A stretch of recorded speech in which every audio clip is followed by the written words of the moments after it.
जब घर में कोई उत्सव हो तो भगवान को किनारे नहीं करना चाहिए। उत्सव का अर्थ ही होता है ईश्वर का प्राकट्य।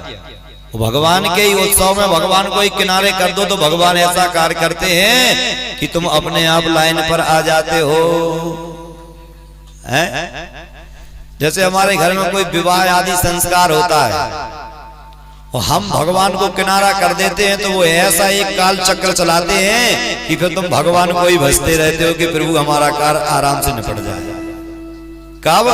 क्योंकि लोग भगवान को कर देते हैं किनारा और अपना कार्य करते हैं। भगवान करते हैं अच्छा हमको किनारा कर दिया, वैसे घर में सब आनंद में था तो हम भी आनंद में थे। आज विवाह का दिन आया तो तुम मालपुआ रसगुल्ला खा रहे हो, हमको किनारा कर दिया।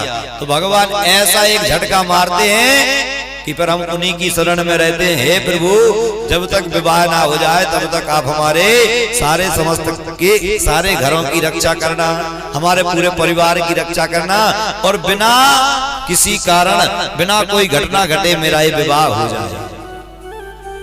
तो कहने का अभिप्राय यही है कि जैसे ही कोई कार्य हम प्रारंभ करें उसी दिन से ही भगवान को भजना प्रारंभ कर दें तो फिर ऐसा कुछ घटने वाला नहीं है। और जैसे ही भगवान को भूले तो भगवान भी फिर याद दिला देते हैं। कैसे? जब भगवान ने सुग्रीव को सब कुछ दे दिया,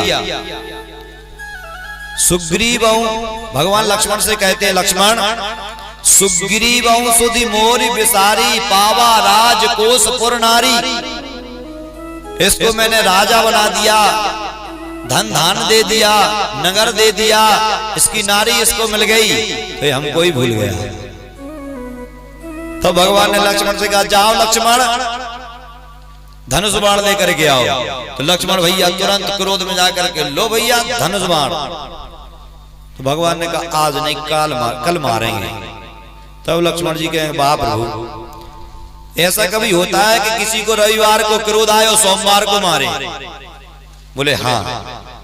लक्ष्मण मारना नहीं है, क्योंकि तुम अगर क्रोध में जाओगे तो वैसे ही सुग्रीव अभी तक भागता रहा है, उसको भागने का अभ्यास है और तुम जाओगे तो फिर भाग जाएगा। इसलिए ज्यादा क्रोध नहीं करना है, केवल भय दिखाए ले आओ, केवल भय दिखा करके उसको ले आओ। तो भगवान एक काल चक्र चलाते हैं और जिससे व्यक्ति अपने आप भगवान की ओर मुड़ जाता है। इसलिए सदैव भगवान की शरण में रहो तो भगवान फिर कृपा करते रहते हैं।